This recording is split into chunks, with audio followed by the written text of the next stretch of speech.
கர்த்தர் தேவனுடைய உடன்படிக்கை பெட்டி ஓபேத் ஏதோமின் வீட்டுல இருந்தது நிமித்தம் அந்த வீட்டை ஆசீர்வதித்தார் என்று வசனம் சொல்கிறது. அல்லேலூயா.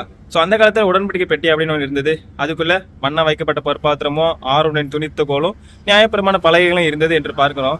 சோ அதை கொண்டு போறதுக்கு ஆண்டவர் ஒரு முறைமைகளை வைத்திருந்தார். அந்த பெட்டியை எப்படி செஞ்சிருப்பாங்க அப்படின்னா, பரலோக ராஜ்யத்தின் ஒரு மாதிரியாக அங்க எப்படி இருக்குமோ அதை அந்த மாதிரியில செஞ்சிருப்பாங்க. அது வந்து 4 ஆசாரியர்கள் தோல்ல அந்த ஒரு கட்டை வைத்து அது நடுவுல தான் அந்த பெட்டி இருக்கிற மாதிரி சுமந்து கொண்டு போவாங்க.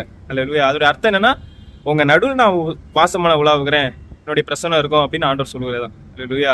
ஆனா இவங்க அந்த பெட்டி பெலிஸ்தியர் கையில பிடிபட்டு போனதுக்கு அப்புறம் தாவீது காலத்துல அது கொண்டு வரும் பொழுது அதை ரத்தத்தின் மேல வைத்து கொண்டு வந்தார்கள் என்று பார்க்கிறோம். அப்போ ஒரு மாடு விலகும் பொழுது ஒருத்தன் தொட போனா ஆண்டவர் இதை அடித்தார். அல்லேலூயா. அதாவது ஆண்டவருடைய பிரசனம் வந்து பாவத்தை பார்க்காத பிரசனம். அல்லேலூயா. அவர் பரிசுத்தர் என்று பார்க்கிறோம். நம்ம மனுஷர்கள் பாவம் உள்ளவர்களாக இருக்கிறோம். அப்படி இருக்கும்பொழுது அவன் அதை தொட போகும் பொழுது அங்க ஆண்டோட பிரசனம் அங்கே நீ என்ன தைரியமாக தொடுகிறாய் என்று அங்கே அடித்தார், அவன் செத்து போனான் என்று பார்க்கிறோம். அல்லேலூயா. ஆனா அதே பிரசனம் இப்போ நமக்குள்ளே அந்த வாசம் பண்ணுகிறது.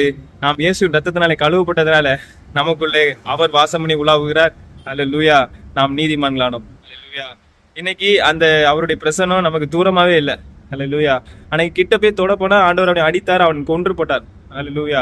ஆனா இன்னைக்கு பாருங்க, அவருடைய பிரசனம் நமக்குள்ள இருக்கிறது, அவர் தேவனுடைய ராஜ்யம் நமக்குள்ள இருக்கிறது, பரிசுத்தாவியானவர் நமக்குள்ளே உலாவுகிறார். அல்லேலூயா. அப்படி இருக்கும் பொழுது எல்லாருமே நம்ம கூட இருக்காங்க. இயேசு கிறிஸ்து நம்ம கூட இருக்கிறார், பிதாவிக தேவன் நம்ம கூட இருக்கிறார், எல்லாருமே நம்ம கூட இருக்கிறாங்க. ஆனா நம்மளை கொன்று போடல, நம்ம பாவத்தின் நிமித்தமாக நம்ம எதுவும் பண்ணல. காரணம் இயேசுவின் ரத்தத்தினால் நம்ம கழுவப்பட்டதுதான். அல்லேலூயா. எவ்வளவு மிக விலையேற பெற்ற ஒரு பரிசு. அல்லேலூயா.